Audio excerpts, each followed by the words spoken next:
আপনারা জানেন কিনা আমি জানি না, আপনারা জানেন কিনা আমি জানি না, সম্প্রতি সময় গতকালকের একটি ঘটনা সারা পৃথিবীর মুসলমানের হৃদয়ের ভিতরে রক্তখনন হয়েছে। আপনারা জানেন এই দেশটা হলো 92% মুসলমানের দেশ। আওয়াজ দিয়ে বলেন ঠিক কিনা।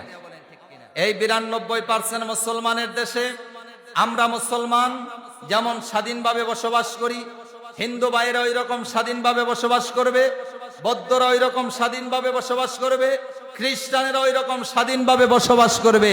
এখানে আমাদের মুসলমান বেশি হওয়ার পরও আমাদের কোনো আপত্তি নাই। কথা বলেন ঠিক কিনা। এই জন্য আমরা যখন বাজারে যাই, হিন্দুর দোকান থেকেও আমরা বাজার করি, একবারও জিজ্ঞাসা করি না তুমি তো হিন্দু, তোমার কাছ থেকে বাজার কিনতাম না। আমরা মুসলমান, আমাদের থেকে হিন্দুরা নিবে, তারা হিন্দু, তাদের থেকে আমরা নেই। আমরা এতরকম সম্প্রীতি অন্তত বজায় রেখেছি।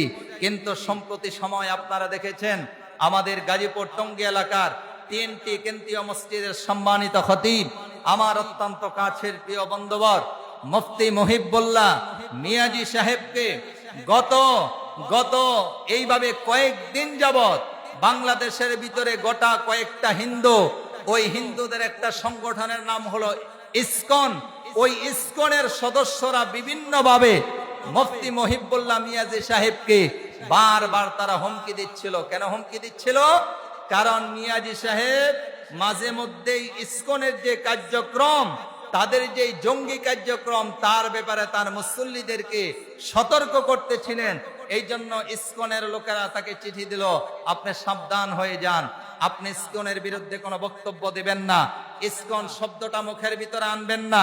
তাকে বারবার সতর্ক করে চিঠি দেওয়া হলো। দ্বিতীয়বার চিঠি দেওয়া হলো, আপনি তো ইসকনের ব্যাপারে কিছু বলতেই পারবেন না, বরং আপনাকে কি করতে হবে? ইসকনের পক্ষে কথা বলতে হবে। ইসকন চাই কি? ইসকন চাই হলো মুসলমান এবং হিন্দু, মুসলমান ছেলে, মুসলমান হিন্দু যুবতী মেয়ে আর হিন্দু যুবক ছেলে, তাদের ভিতরে প্রেম হবে, ভালোবাসা হবে। কিন্তু খতিব সাহেবকে বললেন খবরদার, এই ব্যাপারে কোনো আওয়াজ করা যাবে। আচ্ছা আপনারা বলেন তো, একটা হিন্দু ছেলে একজন মুসলমান মেয়ের সাথে প্রেম করবে, এইটা আমরা কি মেনে নিতে পারি? আওয়াজ দিয়ে বলেন পারি? এইটা আমরা পারি না। তিনি এই ব্যাপারে কয়েকটা এইভাবে জোরালো বক্তব্য দিয়েছিলেন।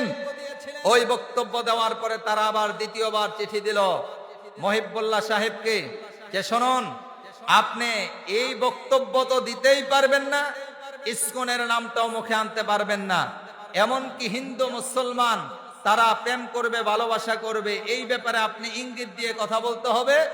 এমনকি শুনে রাখুন, আপনার দায়িত্ব হলো যে আপনি ইসলামী দলের বিরুদ্ধে কথা বলবেন, এনসিপির বিরুদ্ধে কথা বলবেন, বিএনপির বিরুদ্ধে কথা বলবেন, কোনো অসুবিধা নাই, কিন্তু এইভাবে ইসকনের বিরুদ্ধে কোনো কথা বলা যাবে না। মুফতি মুহিবুল্লাহ সাহেবকে দ্বিতীয়বার তারা চিঠি দিল, কিন্তু আল্লাহর বান্দা ইমানদার, তিনি তো আর চুপ থাকতে পারেন না। তৃতীয়বার আবার তাকে বলল, এটাই আপনার শেষ চিঠি, তারপরে আর চিঠি দেওয়া হবে না।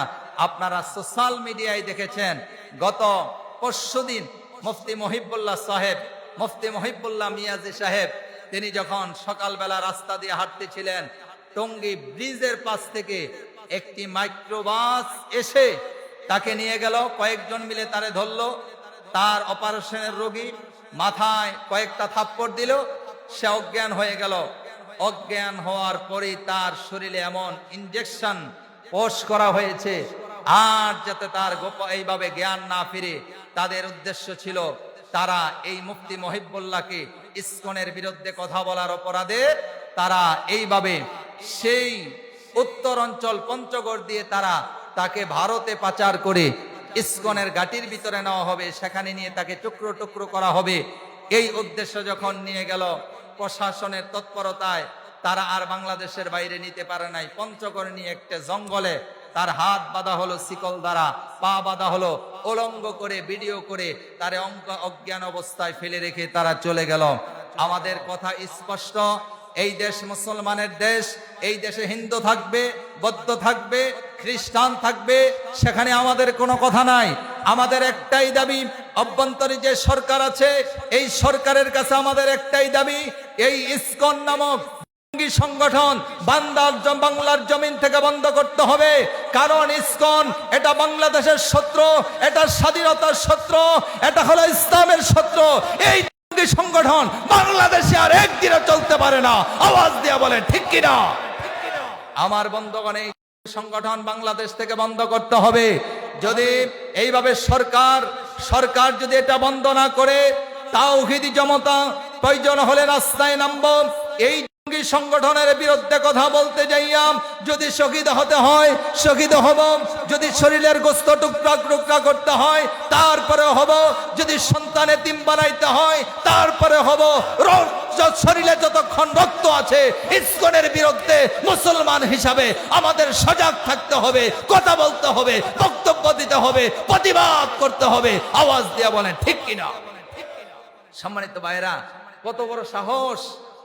গোটা কয়েকটা হিন্দু, সেখানে আমরা তাদের সঙ্গে তো ভালো আচরণ করি, সুন্দর আচরণ করি, তাদেরকে আমরা ভাই বলে সম্বোধন করি।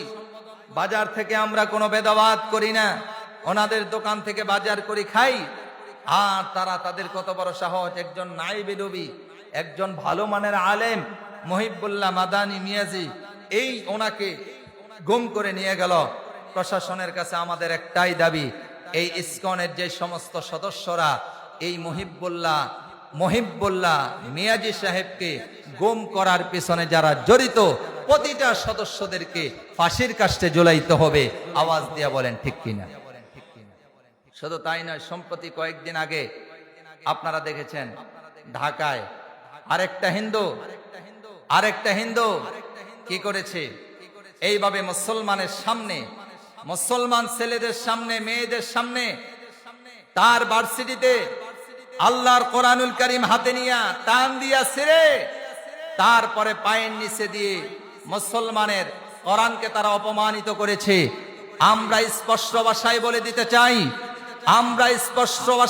দিতে চাই, এই কোরআন অবমাননাকারী এই হিন্দু যেখানেই পাওয়া যাবে তাকে শুধু গ্রেফতার করে রাখলেই হবে না, বিচারের আওতায় আনলেই হবে না।